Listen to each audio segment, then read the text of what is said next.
Les urgences sont au plus mal, public et privé. Toute la profession sera en grève à la fin de l'année pour dénoncer le projet de loi de Marisol Touraine. Les cliniques privées seront-elles les grandes oubliées de ce texte? Nous poserons la question à Jean Lacoste. Il est directeur de clinique et il est l'invité du 19-20. C'est un appel au secours, un malaise de la profession. Les urgences sont au plus mal, public et privé. Tous seront en grève à la fin de l'année pour dénoncer le projet de loi de Marisol Touraine. Ils souhaitent entre autres fixer de nouvelles règles pour les services d'urgence privés. Alors pour bien comprendre ce qu'il va se passer, Jean Lacoste, le directeur de la polyclinique du parc Rambaud d'Aix-en-Provence, est notre invité. Bonsoir. Bonsoir. Qu'est-ce que vous lui reprochez à ce texte ?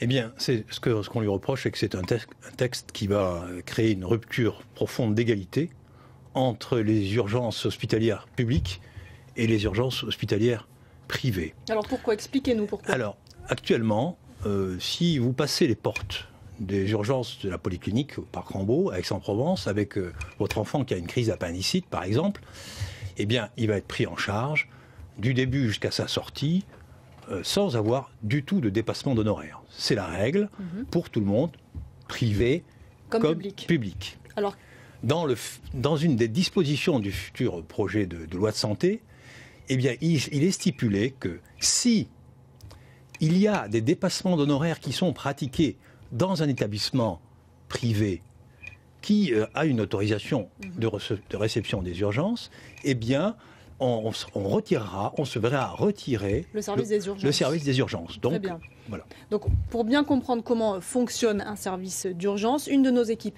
est allée dans votre service d'urgence de la polyclinique Rambaud, où vous recevez chaque année 15 000 patients. Regardez ce reportage d'Henri Serin et Alexandre Lépiné. Et t'as mal que d'un côté, hein? Oui, c'est là que j'ai mal.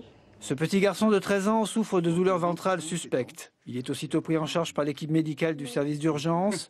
Une consultation à l'issue de laquelle la maman va être informée et rassurée par le médecin. On va faire une prise de sang, une échographie, pour essayer d'un peu mieux cerner le problème. Mais bon, là, il a un ventre qui n'est pas inquiétant. D'accord ? J'ai appelé donc le médecin qui m'a dit qu'elle ne pouvait pas me prendre tout de suite. Si c'est une suspicion d'appendicite, je ne peux pas attendre. Enfin, il ne peut pas attendre. Donc c'est elle qui m'a dit de venir ici. Donc oui, c'est important. Le service de la clinique accueille entre 40 et 60 patients par jour avec un temps d'attente d'environ une demi-heure. Une équipe médicale constituée d'un médecin, 2 infirmiers et une aide-soignante. Une permanence gérée par l'Observatoire des urgences, un organisme destiné à coordonner au mieux l'accueil dans les établissements publics et privés. Nous travaillons en concert, nous dialoguons, et il y a des systèmes qui sont organisés pour que, par exemple, quand une structure est en tension, en suractivité, les autres structures, publiques ou privées, proches, puissent prendre en charge les patients. Dans la région, près d'1 personne sur 4 est accueillie dans un service d'urgence d'établissement privé. Une hospitalisation susceptible de désengorger les hôpitaux publics et sur laquelle les patients sont invités à donner leur avis le jour de leur sortie.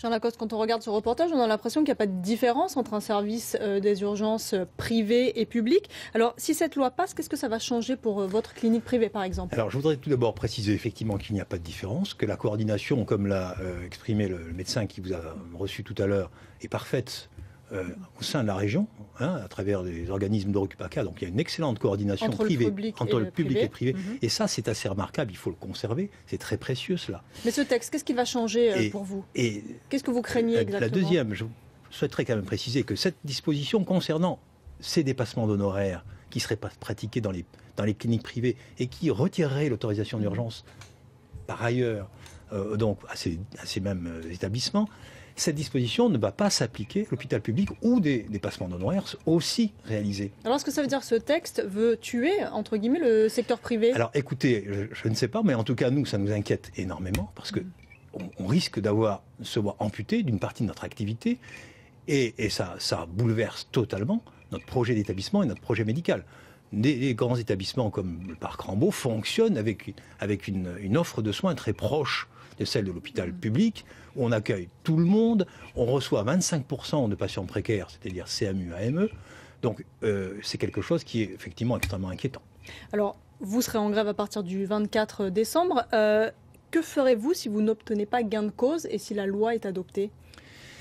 Eh bien, c'est très difficile d'y répondre. Pour l'instant, on espère quand même que notre ministre va vous entendra réécrire, au moins en partie, nous entendra et va écrire en partie ces textes, parce que ça nous paraît d'être absolument inapplicable. Et ça crée inutilement, ça ravive des plaies, notamment en ce qui concerne l'activité de médecine libérale, que ce soit hospitalière ou bien même de ville.